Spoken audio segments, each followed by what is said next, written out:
வணக்கங்களே. கணவனுக்கு ஆயுள் கூட வேண்டுமானால் அதற்கு எத்தனையோ வழிமுறைகளை முன்னோர்கள் சொல்லி வைத்துள்ளனர்.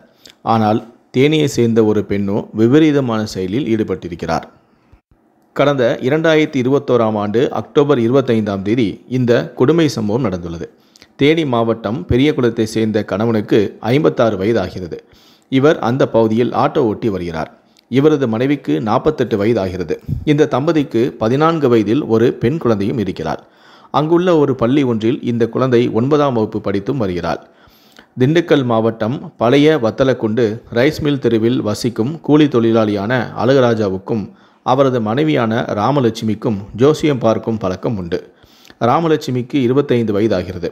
அவருடைய கணவரான அழகராஜாவுக்கு 32 வயது ஆகிறது. சிறுமியுடன் கணவர் உல்லாசமாக இருந்தால் ஆயுள் கூடும் என்று ஜோசியர் ஒருவர் ராமலட்சுமியிடம் தெரிவித்திருக்கிறார். உடனே ராமலட்சுமியும் சிறுமி யாராவது கிடைப்பார்களா என்று பெரிய குளம் முழுவதும் வலைவீசி தேடியுள்ளார். ஒருவேளை சிறுமி யாராவது கிடைத்தால் கையோடு வீட்டுக்கு அழைத்து சென்று விடலாம் எனவும் நினைத்து டூவீலரில் தேட ஆரம்பித்திருக்கிறார். அப்போதுதான் தன்னுடைய வீட்டுக்கு அருகிலேயே விளையாடி கொண்டிருந்த ஆட்டோ டிரைவரின் 14 வயது மகளை பார்த்திருக்கிறார். அந்த குழந்தையிடம் சென்று ஆசை வார்த்தைகளை கூறி தன்னுடைய டூவீலரிலே ஏற்றிக்கொண்டு தன்னுடைய வீட்டிற்கு சென்றிருக்கிறார். பழைய வத்தலக்குண்டு ரைஸ் மில் தெரு பெருமாள் கோவில் அடிவாரத்தில்தான் ராமலட்சுமியின் வீடு உள்ளது. வீட்டிற்குள் சிறுமியை அழைத்து சென்ற ராமலட்சுமி அந்த சிறுமியையும் தன்னுடைய கணவனையும் ஒரே அறையில் வைத்து பூட்டிவிட்டார். பிறகு 14 வயது சிறுமியை அழகராஜா பாலியல் பலாத்காரம் செய்திருக்கிறார். இதனிடையே விளையாடி கொண்டிருந்த தங்களுடைய மகளை காணாமல் ஆட்டோ டிரைவர் வலைவீசி தேடியுள்ளார். பிறகு போலீசில் சென்றும் அவரும் புகார் தந்தும் இருக்கிறார். 2021 அக்டோபர் 28ஆம் தேதி வழக்கு பதிவு செய்யப்பட்டு காணாமல் போன அந்த சிறுமியை தேடவும் ஆரம்பித்தனர். மறுநாளே சிறுமியை டூவீலரில் கொண்டு வந்து வீட்டுக்கு அருகிலேயே இறக்கிவிட்டு அழகராஜா ராமலட்சுமி தம்பதியினர் அங்கிருந்து தப்பி சென்றும் விட்டனர்.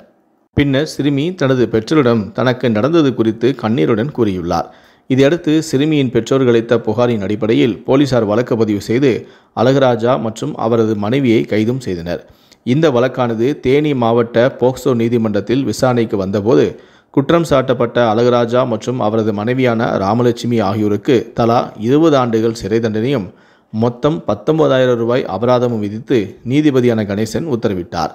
மேலும் பாதிக்கப்பட்ட அந்த சிறுமிக்கு நிவாரணமாக அரசு 1 லட்சம் ரூபாய் வழங்க வேண்டும் என்றும் சிறுமியின் பேரில் தேசியமயமாக்கப்பட்ட வங்கியில் 5 லட்சம் ரூபாய் வைப்பு தொகையாக செலுத்தி அதிலிருந்து வரும் வட்டி தொகையை சிறுமியின் பராமரிப்பு செலவுக்கு மாதந்தோறும் பெற்றுக்கொள்ள ஏற்பாடு செய்ய வேண்டும் எனவும் நீதிபதி உத்தரவிட்டிருக்கிறார்.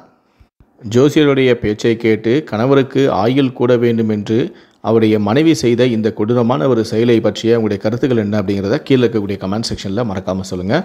முடிந்த அளவுக்கு இந்த வீடியோவை மற்றவங்களுக்கும் ஷேர் பண்ணுங்கள். மேலும் இது போன்ற பல வீடியோக்களை பார்க்கணும் அப்படின்னு வச்சிங்கன்னா மறக்காமல் இந்த சேனலை சப்ஸ்கிரைப் பண்ணுங்கள். நன்றி, வணக்கம்.